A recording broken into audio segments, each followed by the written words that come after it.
जय श्री कृष्णा दोस्तों। आज मैं आपको ब्रज 84 कोस परिक्रमा के बारे में एक महत्वपूर्ण और प्रेरणादायक जानकारी देने जा रही हूँ। हमने यह पवित्र यात्रा हरियाणा के बंचारी स्थित श्री दाऊजी महाराज मंदिर से प्रारंभ की। यह परिक्रमा लगभग 84 कोस 84 कोस अर्थात 252 किलोमीटर की होती है। 252 किलोमीटर की। एक कोस लगभग 3 किलोमीटर माना जाता है।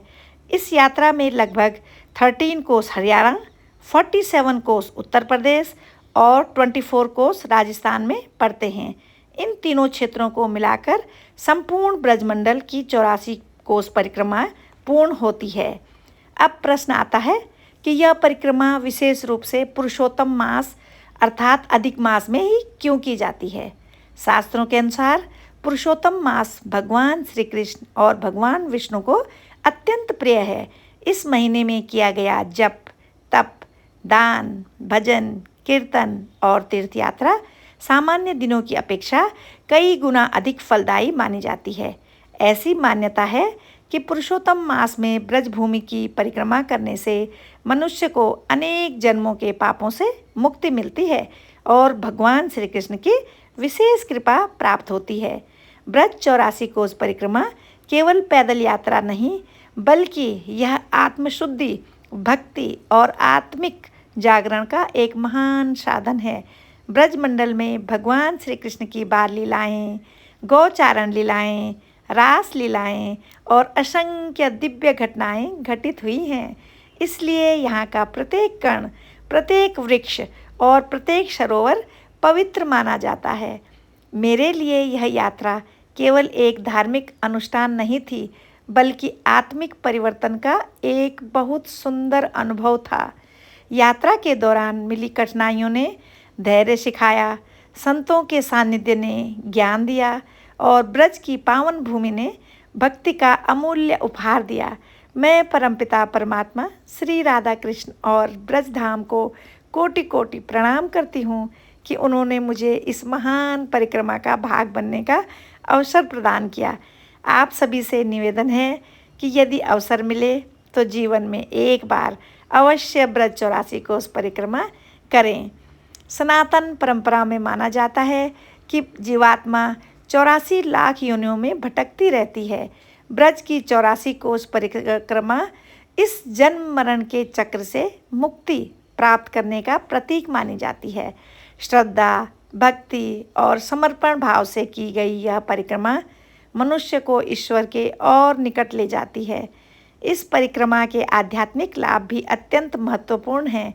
इसमें मन की शुद्धि होती है, अहंकार कम होता है, धैर्य और सहनशीलता बढ़ती है तथा भगवान के प्रति प्रेम और विश्वास दृढ़ होता है। पैदल चलने से शरीर स्वस्थ रहता है और भजन स्मरण से मन सकारात्मक ऊर्जा से भर जाता है। ब्रज की पवित्र धूल को भी मोक्षदायिनी माना जाता है। श्री कृष्ण द्वारा ब्रज में 4 धाम बुलाने की एक कथा है जो मैं आपको सुनाती हूँ।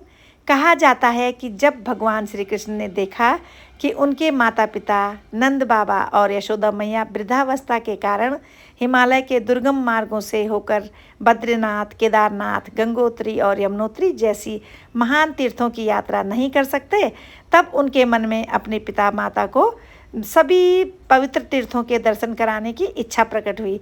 तो भगवान कृष्ण ने, जो स्वयं सर्वशक्तिमान हैं, उन्होंने अपने दिव्य संकल्प से सभी प्रमुख तीर्थों, नदियों, देवताओं और धामों का आह्वान किया और वे सभी ब्रज भूमि पे ब्रज धाम पर प्रकट हुए।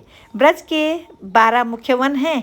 इनमें मधुवन जो मथुरा के निकट है, तालवन धेनुकासुर वध स्थल है, कुमुदवन सुंदर कमलों से युक्त वन है, बहुलावन बहुला गाय की कथा से प्रसिद्ध है, कामवन राजस्थान के भरतपुर क्षेत्र में पड़ता है, खदीर वन यमुना तट के समीप पड़ता है, वृंदावन रासलीला और कृष्ण भक्ति का प्रमुख केंद्र है, भद्रवन शांत और तपोभूमि माना जाता है, भांडीर वन भांडीर वट के लिए प्रसिद्ध है, बेलवन बेल वृक्षों का क्षेत्र है, लौहवन प्राचीन वन क्षेत्र है और महावन गोकुल श्री कृष्ण की बाल लीलाओं का स्थान है।